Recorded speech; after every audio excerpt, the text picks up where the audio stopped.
Hey everyone, Mara reported earnings last night, or yesterday I should say, and they crushed it. We're going to talk about their earnings. We also have the Fed meeting today. But I'll leave this down below for you. This is Marathon's investor relations page, and this is their investor presentation for their earnings. They did see a net income of $808 million, $1.84 per share, beating estimates. This is an increase from a loss of $200 million last quarter and a 72-cent loss in the previous quarter. Q1 was bad for Bitcoin. Bitcoin pulled back during that quarter, leading the Bitcoin miners to see an unrealized loss. Q2 was much better, leading the Bitcoin miners so far to see an unrealized gain. Their Bitcoin holdings has increased nearly 50,000 Bitcoin from 18,000 at the end of Q2 of 2024. 170% growth there. Their revenue also grew pretty massively year over year, 64% growth to $238 million, a record revenue. And their hash rate is up 82% year over year to 57.4 exahash per second from 31.5. As for their balance sheet, they have cash and Bitcoin holdings of $5.4 billion at the end of the quarter, plus $950 million raised with the convertible notes. And their Bitcoin yield for the last 6 months is 5.2%.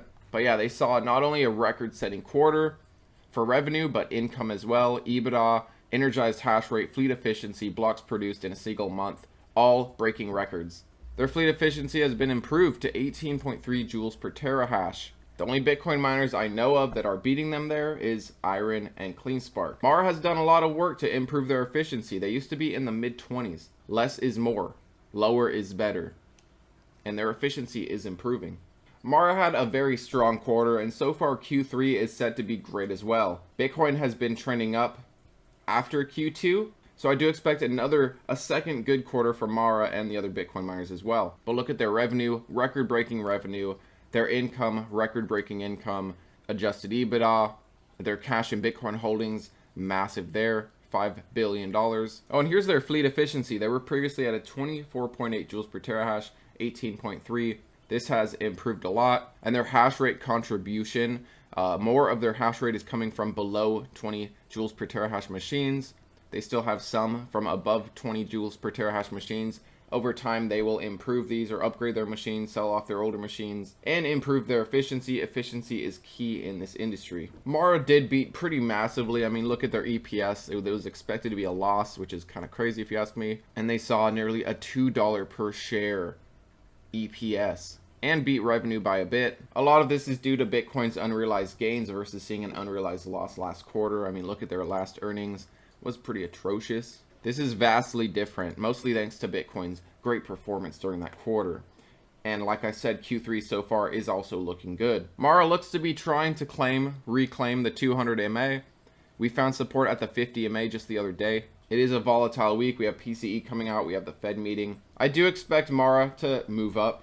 This was a pretty dang great earnings, a profitable quarter, back to profitability for the Bitcoin miners. I expect the majority to post profitability as well on their upcoming earnings. And the Bitcoin miners are looking very strong. Chart-wise, it's getting there. We need Mara to stay above the 200 MA. We need to soon see the 50 MA flip the 200 MA, get that golden cross, and move on our next leg up. Break over $20, which I do think is coming for Mara. Now, Bitcoin has been pulling back or kind of trading somewhat sideways. Today's not very good for Bitcoin, but the miners are faring all right today. We have breaking news that Treasury Secretary Scott Bessent says he does not expect the Fed to cut interest rates at today's meeting. No way! Does he not have anything more useful to say? Every man and his dog are expecting rates to hold.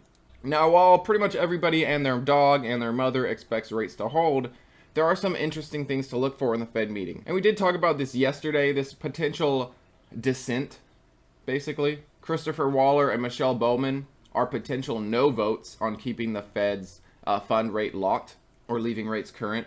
So this will be the first time multiple governors have dissented since late 1993. Both have advocated for a rate cut. Waller is right now standing as a long shot replacement for Chair Jerome Powell, which means all eyes will be on his vote. And this will also be the first meeting since Trump's visit to the construction site of the Fed. And the criticisms from the White House is sure to present itself during the Fed meeting with some interesting Q&A. Of course, we also have the tariffs that may not have the inflationary impact that many economists feared, which makes delaying cuts even harder to justify. I mean, if you look at PPI, CPI, PCE, they have been just hovering right around, 2.2, 2.3, 2.4, depending on what you look at. Although still not at the Fed's 2% target, but they haven't risen dramatically from when these tariffs have started, so that's one thing to consider. Bill English sums it up pretty well. They're not going to get anything if they ease. Other than that, they'll look like they're knuckling or bowing down under the president. And this is the Fed's former head of monetary affairs and a professor of Yale. I think their best policy is just to look at the data, make their best judgment, make their policy decision, and explain it as well as they can. That's all they can do. And I saw this earlier. This kind of made me chuckle. Trump mentions Q2 GDP at a 3%, way better than expected.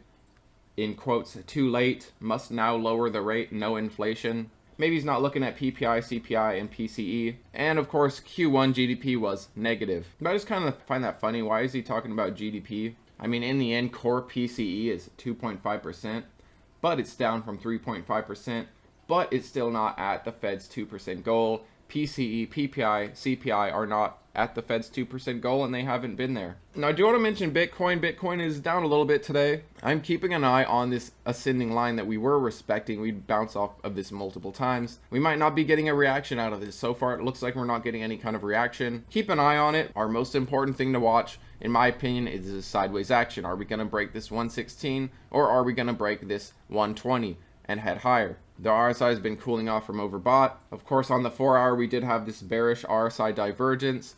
We did see a drop from that. But, you know, I want to see Bitcoin set a higher high, set a higher low. We've been seeing lower highs and lower lows. Look at that consistent lower high, lower high, lower high, lower low, lower low.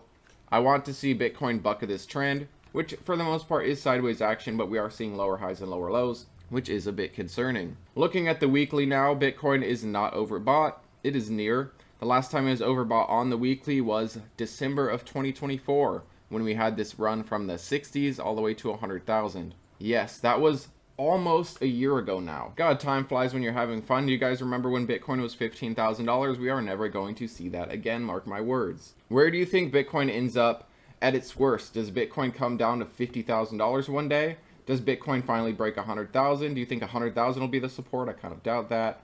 I think we can see somewhere around $60,000 to $70,000 for our floor in a future bear market, in future crypto winter. Maybe that's me being optimistic and hoping for a good pullback. Maybe Bitcoin won't do pullbacks like that and it becomes much more stable. I think you need to prepare some cash on the side either way. If Bitcoin doesn't pull back in 2026, this will be the first time it doesn't follow its cycle. I personally do think the cycle will still play out, but I could be wrong. But how are you guys feeling about the Bitcoin miners? How are you feeling about Mara's earnings? How are you feeling about the potential Fed meeting? By the time you watch this, it may have already been out. Did the Fed leave rates current like everybody and their dog expected? What really matters is the Fed's wording. How are they feeling about the future? How are they feeling about inflation and the job market? How are they feeling about tariffs? We are approaching rate cuts, although it is very unlikely for this meeting.